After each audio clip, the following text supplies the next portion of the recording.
আর উম্মতদেরকে আপনি জানিয়ে দিন কুল ফীহিমা ইসমুন কাবীর।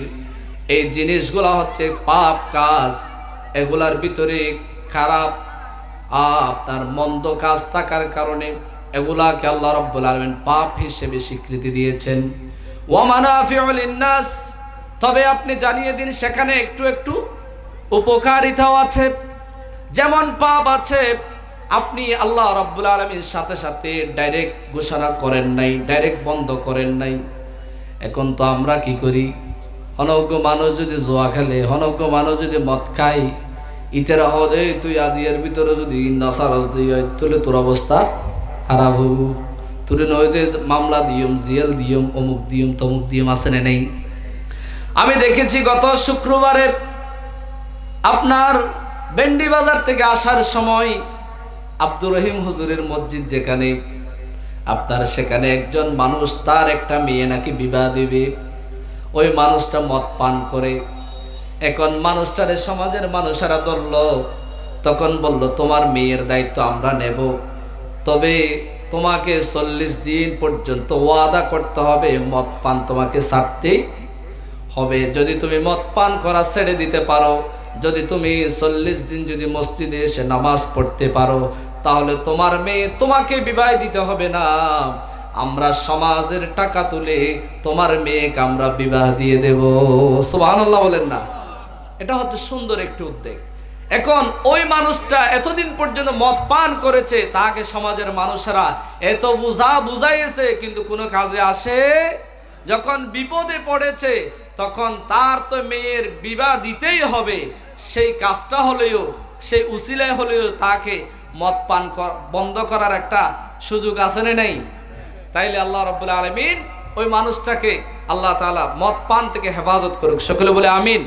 সম্মানিত হাজরিন, তাইলে আল্লাহ রাব্বুল আলামিন বলছেন মদ এবং জুয়া এই দুইটা জিনিস খারাপ কাজ, এটার ভিতরে পাপ আছে, এই কাজ তোমরা করিও। ওয়া মানাফিউ লিন-নাস, তবে আল্লাহ বলছেন এখানে সামান্য একটু উপকারিতাও আছে। এখন আমরা আমাদের মধ্যে যদি এরকম কেউ কিছু বলে উপকারিতা আছে, এরকম যদি আমরা জানি, আমরা তো হুজুগি বাঙালি, আমরা বলবো তাহলে এটা বন্ধ করার কোনো দরকার, এটা চালুতক না, কি হয়েছে? এরপর আল্লাহ বলছেন ওয়া ইসমুহুমা আকবারু মিন নাফইহিমা, আল্লাহ রাব্বুল আলামিন বলেন তবে সেখানে উপকারিতার চেয়ে অপকারিতার কাজ বেশি আছে। উপকারের চেয়ে অপকার বেশি। আপনার মনে করেন কোন একজন মানুষ যদি মদ খায়, তার মস্তিষ্ক ঠিক থাকে না।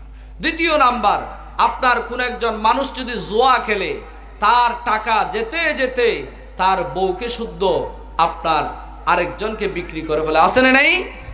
আপনার জুয়া খেলতে খেলতে এমন কিছু আমরা মানুষ দেখেছি, জুয়া খেলার কারণে আপনার তার বাবাকে শুদ্ধ জবাই করে দিয়েছে, এরকম প্রমাণ আছে না নেই?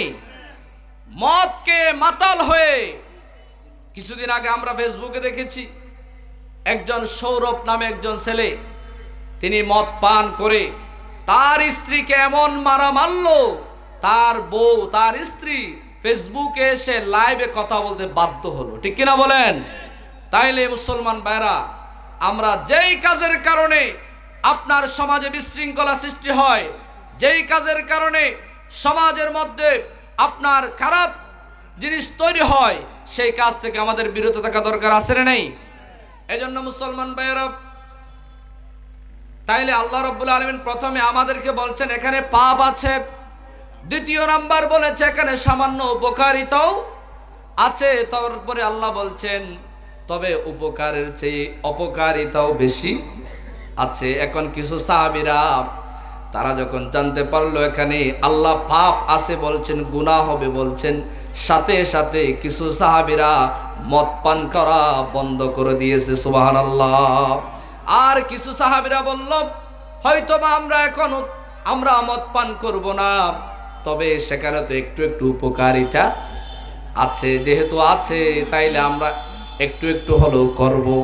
কিন্তু যারা বুঝতে পেরেছে উপকারের চেয়ে অপকার বেশি আছে, সেই জন্য মুসলমান এই যেখানে উপকারের চেয়ে অপকার বেশি, যেখানে আপনার ভালোর চেয়ে খারাপ বেশি সেগুলা পরিহার করা দরকার আছে না নেই? কারণ সাথে সাথে যদি অর্ডার করলে মানুষের আরো খারাপ হয়ে যাবে। এই জন্য আল্লাহ ডাইরেক্ট অর্ডার করে নাই, ডাইরেক্ট বন্ধ করে নাই, মানুষদেরকে একটু একটু হালকা করে করে বন্ধ করছেন। এরপরে আল্লাহ রাব্বুল আলামিন আল্লাহর নবী সাল্লাল্লাহু আলাইহি সাল্লাম তার কিছু সাহাবী আপনার আব্দুর রহমান ইবনে আউফ রাদিয়াল্লাহু তাআলা আনহু, তিনি একজন বড় সাহাবী। হযরত আব্দুর রহমান ইবনে আউফ রাদিয়াল্লাহু তাআলা আনহুর বাড়িতে কিছু মেহমানদেরকে দাওয়াত করলেন, সাহাবীদেরকে দাওয়াত করলেন। দাওয়াত করার পরে তার বাড়িতে সাহাবীরা আপনার খাবার খেলো। খাবার খাওয়ার পরে তার বন্ধু সাহাবীদেরকে খাবারের পরে মদ পান করতে দিল। কি দিল? মদ পান করতে দিল। সকলে খাবারের পরে মদ পান করলো। মদ পান করার পরে এখন মাগরিবের আজান হয়ে গেল। আসরের পরে মনে করেন তারা খাবার খেয়ে মদ পান করেছে। দেখতে পেল আবার আজান হলো, তারা বুঝতে পারলো এখন মাগরিবের ওয়াক্ত হয়ে গেছে। তবে মদ খেলেও তারা নামাজ আদায় করত। তখন তারা মদ পান করার পরে যখন আজান হলো তারা নামাজের মধ্যে দাঁড়িয়ে গেলেন। নামাজের মধ্যে দাঁড়িয়ে যাওয়ার পরে একজন সাহাবী তিনি নামাজ পড়ালেন। নামাজ পড়াইতে গিয়া তিনি সূরা কাফিরুন তেলাওয়াত করলেন।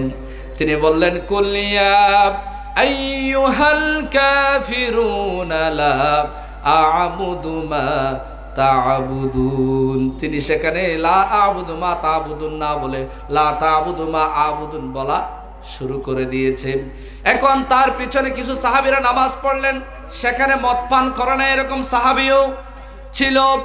তখন তার পিছনে তারা নামাজ পড়ার পরে চিন্তা করতে লাগলো, হায়রে এখানে তো নামাজের মধ্যে কোরআন ভুল করে ফেলেছে। তারা সাহাবীরা কয়েকজন সাহাবী মিলে রাসূলের দরবারে চলে গেলেন। চলে যাওয়ার পরে আল্লাহর নবীকে বললেন, ইয়া রাসূলুল্লাহ, ইয়া হাবিবাল্লাহ, আজকে কিছু সাহাবীদের সাথে আব্দুর রহমান ইবনে আউফের বাড়িতে একটা দাওয়াত খেতে গেল সাহাবীরা।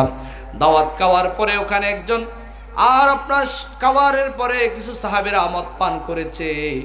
মদ পান করার পরে একজন সাহাবী নামাজ পড়ালো। নামাজ পড়াইতে গিয়া সেখানে কোরআন শরীফ ভুল করেছে। আপনি একটু বলেন সাহাবীদেরকে আমরা কিভাবে মদ পান করা থেকে বিরত রাখতে পারি, আপনি একটু বলেন। আল্লাহর নবী বলছে, তাহলে টেনশন করিও না, চলে যাও। আর হইলে হইতুম তো মদ পান করকে তো নামাজ পড়তে গেল দিয়ে সইন না হইও মদ পান করিও নামাজ চললি তোরা মায়ের আসে নাই। কারণ আর এটা হতুন আছে হাইয়ের বাজ এটা দুনিয়াদারি রাস্তার অতি হদায় বিলের উড়ানির দি আছে না নাই। হদ কোনা রাস্তার আয় বাংলাদেশের প্রধানমন্ত্রী এন হদ মানুষ আছে না নাই। তাইলে মদ পান করে মানুষের মাথা ঠিক থাকে না, মস্তিষ্ক হারিয়ে ফেলে, তারা সদর বদর কথা বলে, বউকে মা বলে, মাকে বউ বলে, ঠিক কিনা বলেন? তাইলে মুসলমান ভাইরা এই কাজ করা যাবে? সাহাবীরা যখন নামাজের মধ্যে দাঁড়িয়ে গেলেন, একজন সাহাবী রাসূলের কাছে গিয়ে প্রশ্ন করলেন। আল্লাহর নবী বললেন, ওয়াইট করো, আল্লাহর পক্ষ থেকে কি আসে দেখি। তখন সাথে সাথে আল্লাহর পক্ষ থেকে কোরআন শরীফের আয়াত নাজিল হলো, ইয়া আইয়ুহাল্লাযীনা আমানু লা তাকরাবুস সালাতা ওয়া আনতুম সুকারা। আল্লাহর পক্ষ থেকে কোরআন নাজিল হলো, ও সাহাবীরা, ও রাসূল আপনি আপনার উম্মতদেরকে জানিয়ে দেন, সাহাবীদেরকে জানিয়ে দেন। আল্লাহর নবী বলছেন, ইয়া আইয়ুহাল্লাযীনা আমানু, যারা ঈমান এনেছো, যারা আল্লাহকে বিশ্বাস করো, যারা নবীকে বিশ্বাস করো, যারা কোরআনকে বিশ্বাস করো, তাদের উদ্দেশ্য করে কথা বললেন কে? আল্লাহ রাব্বুল আলামিন বললেন, লা তাকরাবুস সালাত, যারা নামাজ কায়েম করো, ওয়া আনতুম সুকারা, তোমরা মদের কাছে যাবে না, জোয়ার কাছে যাবে না। তবে যাবে না তো যাবে না, তোমরা সেই কাজ যারা করে তার থেকেও তোমরা দূরে থাকবা। সুবহানাল্লাহ। তাইলে নামাজের মধ্যে আপনার সামান্যতম মদকে উল্টা পাল্টা সূরাকে এদিক সেদিক বলার কারণে মদ না খেয়ে নামাজ না পড়ার আদেশ করেছেন কে? এরপরে মুসলমান ভাইরা, সাহাবায়ে কেরামরা রাসূলের দরবারে চলে গেলেন। যাওয়ার পরে রাসূলকে বললেন, আল্লাহ রাসূল সাল্লাল্লাহু আলাইহি সাল্লাম সাথে সাথে সাহাবীদেরকে বললেন, তোমরা টেনশন করিও না, আল্লাহর পক্ষ থেকে ফয়সালা আসবে। এরপরে কিছু সাহাবীরা, আল্লাহর নবী সাল্লাল্লাহু আলাইহি সাল্লামের সাহাবীরা, একদিন তারা বেড়াইতে চলে গেলেন, একদিকে ঘুরতে গেলেন। ঘুরতে যাওয়ার পরে সাহাবী কেরামরা মনে করে এরকম করে খাবার খেয়ে তারা গুল দিয়ে বসলেন। গুল দিয়ে বসার পরে সেখানে সাহাবীদের সেই রকম তৎকালীন আমলে সাহাবীদের একটা অভ্যাস ছিল, তারা কবিতা আবৃত্তি করত। কি করত? কবিতা আবৃত্তি করত। তারা বংশমর্যাদা নিয়ে কথা বলতো, কার বাড়িতে কি রকম ঘোড়া আছে, কি রকম ঘোড়া নাই, তারা এই বিষয়ে কথা বলতেন। এইভাবে কথা বলতে বলতে সেখানে একজন সাহাবী তিনি এক কাজ করলেন, তিনি মদ পান করে সাহাবী উল্টাপাল্টা কথা বললেন। মনে করেন তারা মুহাজিরদের পক্ষে কথা বললেন, আনসারদের বিরুদ্ধে কথা বলে ফেললেন। আনসারদের বিরুদ্ধে কথা বলার কারণে একজন আনসারি সাহাবী উঠে ওই সাহাবীকে তিনি একেবারে একটা বিশাল একটি হাড্ডি নিয়ে মেরে দিলেন। কি দিয়ে? একটা হাড্ডি মারলেন। হাড্ডি মারার কারণে তার মাথায় পড়ে তার মাথা ফেটে গেল, রক্তাক্ত হয়ে গেল। শেষ পর্যন্ত তাদের গুল মিটিং একটা বিশৃঙ্খলা সৃষ্টি হলো। তখন সাহাবীরা রাসূলের দরবারে গিয়ে বললেন, ইয়া রাসূলুল্লাহ, আপনার সাহাবীরা মদ পান করে তারা এখানে বিশৃঙ্খলা সৃষ্টি করেছে, ঝগড়া দিয়েছে, তারা রক্তপাত করছে, আপনি এই বিষয়ে কিছু বলেন। তখন আল্লাহর নবী, আমরা হলে কি করতাম, এইরকম ঝগড়া হলে তাকে মামলা দিয়া কারাগারে নিক্ষেপ করতাম। আল্লাহর নবী বলছেন, সাহাবীরা টেনশন করিও না, আল্লাহর পক্ষ থেকে কি ফয়সালা আসে দেখি। তখন সাহাবীরা চলে গেলেন। আল্লাহর নবী আড়ালে গিয়া চোখের পানি ছেড়ে কাঁদলেন, ও আল্লাহ, এই জাতিদেরকে আমি কিভাবে মানুষ করব? ও আল্লাহ, তো এমন ভাবে বুঝালাম কিন্তু তারা তো বুঝে না। আল্লাহ তুমি তাদেরকে হেদায়েত দাও, আল্লাহ তুমি তাদেরকে বোঝার তৌফিক দাও। ওগো আল্লাহ, আমি তাদেরকে এমন ভাবে বুঝাই তারা তো বুঝে না। আল্লাহ তোমার পক্ষ থেকে তুমি তাদেরকে সাহায্য করো। এরপরে সাহাবীরা যখন এভাবে আল্লাহর রাসূলের কাছে যখন এসে প্রশ্ন করলেন, আল্লাহর নবী আল্লাহর দরবারের দিকে চেয়ে আসেন, আল্লাহর পক্ষ থেকে কি ঘোষণা আসে দেখতে লাগলেন। তখন সাথে সাথে আল্লাহর পক্ষ থেকে আয়াত নাজিল হলো, ইয়া আইয়ুহাল্লাযীনা আমানু ইন্নামাল খামরু ওয়াল মাইসির ওয়াল আজলামু রিজসুম মিন আমালিশ শাইতান। জোরে বলি আল্লাহু আকবার। আল্লাহর পক্ষ থেকে নাজিল হলো, ও ঈমানদারেরা, ইয়া আইয়ুহাল্লাযীনা আমানু, যারা ঈমান এনেছো, ইন্নামাল খামরু ওয়াল মাইসির, মদ খাওয়া আজকে থেকে হারাম করেছেন কে? জুয়া খেলা হারাম করেছেন কে? মূর্তি পূজা হারাম করেছেন কে? আল্লাহ রাব্বুল আলামিন মূর্তি পূজা হারাম করেছেন, মদ খাওয়া হারাম করেছেন, আপনার সেখানে জুয়া খেলা হারাম করেছেন এবং তীর মারাও হারাম করেছেন। সাহাবীরা এভাবে তীর মারতেন বেশি, এই জন্য এটাও হারাম করেছেন কে? কিন্তু বিচার গিয়েছিলেন শুধুমাত্র মদের কারণে বিচার যাওয়ার কারণে জুয়াও বন্ধ করে দিলেন, মদও বন্ধ করে দিলেন এবং আল্লাহ রাব্বুল আলামিন সেখানে তীর মারা সেটাও বন্ধ করে দিলেন। মুক্তি পূজা যারা করে সেটাও বন্ধ করে দিয়েছেন কে? এগুলা যারা করবে তারা ঈমানদার নয়। যারা জুয়া খেলে, যারা মদ পান করে আর আপনার যারা লটারি খেলে, লটারি আসে না নেই, আর যারা মূর্তি পূজা করে, আর যারা আপনার পৃথিবীর জমিনে যারা বসে বসে আপনার মানুষদের ছগলখড়ি করে, সবগুলা বন্ধ করার ঘোষণা দিয়েছেন কে? সেগুলা করলে আল্লাহর পক্ষ থেকে শাস্তি আসে না নেই? আল্লাহর নবী তাদেরকে লানত করছেন যারা এই কাজে জড়িত আছে, যারা মদ পান করে, যারা মদের ব্যবসা করে, যারা মদের আপনার লাইসেন্স দেয়, যারা মদ খাওয়ার জন্য যারা মদ খাওয়ার আপনার পারমিশন দেয়, আর যারা আপনার পৃথিবীতে মদ সরবরাহ করে, যারা গাঁজা আপনার চাষ করে, সবগুলা আল্লাহর পক্ষ থেকে তাদেরকে লানত করেছেন।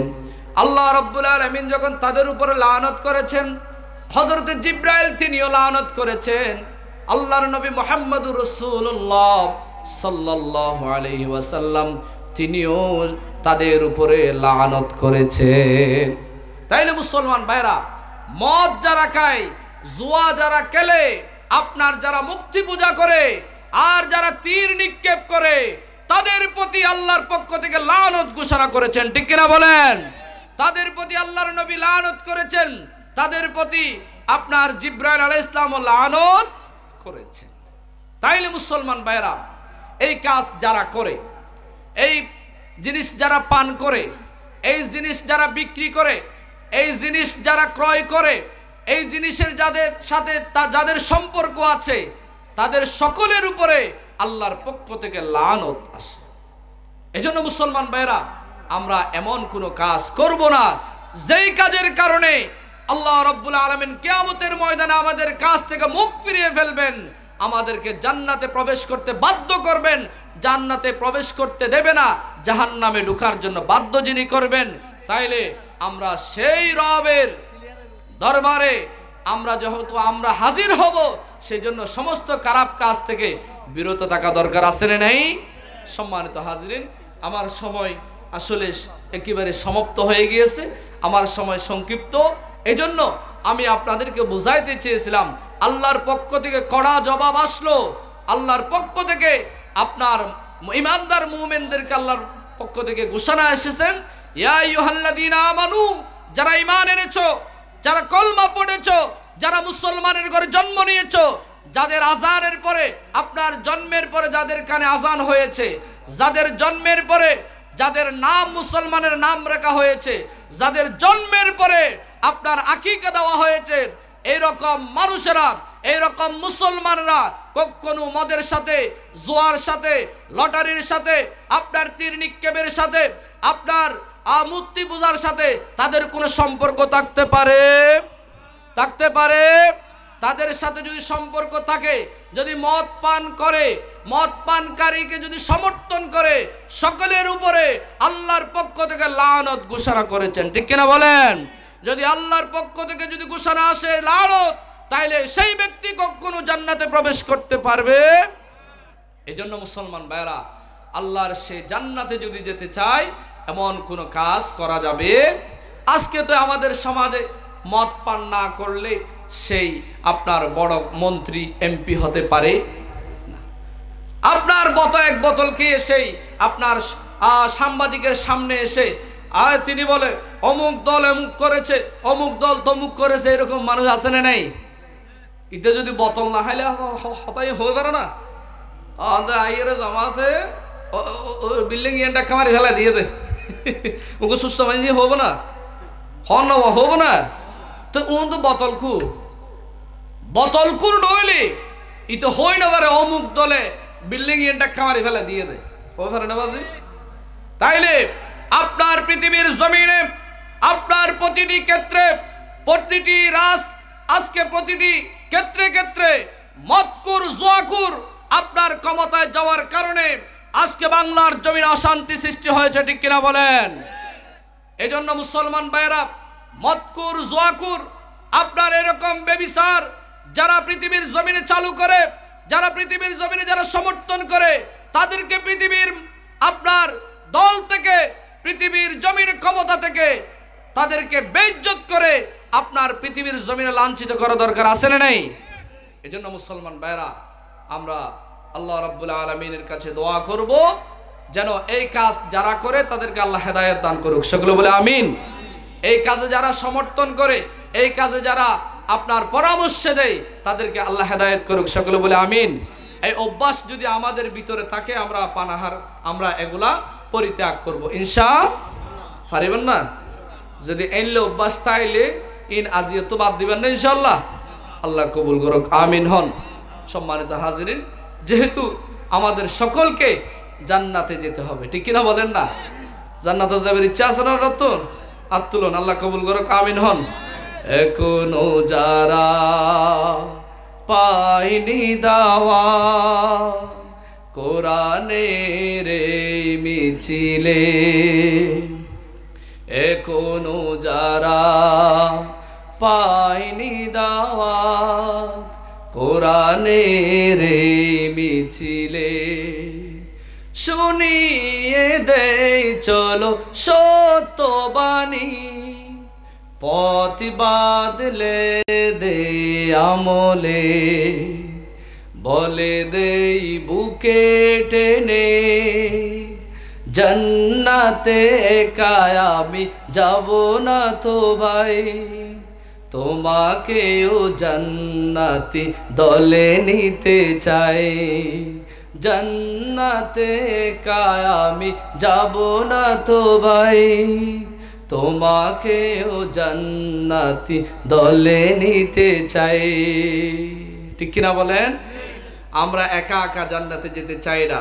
আমরা মেয়াজিপাড়া নয়, সারা বিশ্বের মুসলমানদেরকে একসঙ্গে একসাথে আমরা জান্নাতে যাওয়ার জন্য প্রস্তুত আছি না নাই? তাহলে সারা বিশ্বের মুসলমানদেরকে এক হয়ে আল্লাহর জমিনে আলা লাহুল খালকু ওয়াল আমর, সৃষ্টি যার, আইন চলবে, তাইলে আল্লাহর জমিনে আল্লাহর কোরআন প্রতিষ্ঠা করার জন্য আমরা প্রস্তুত আছি না নাই? নাকি তাই যাবেন গো? জামাত তো হইলে তো মুদ্দা দেওয়া আছে না নাই?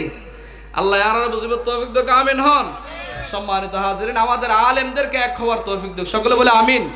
আজকে আমরা আলেমরাই তো খারাপ হয়ে গেছি। আমরা হক কোনটা না হক কোনটা সেটা আমরাও বুঝি। আল্লাহ তাআলা আমাদেরকে বুঝার তৌফিক দাও, আমিন বলেন। হাযা মা ইনদি ওয়াল ইলমু ইনদাল্লাহ। আসসালামু আলাইকুম ওয়া রাহমাতুল্লাহ।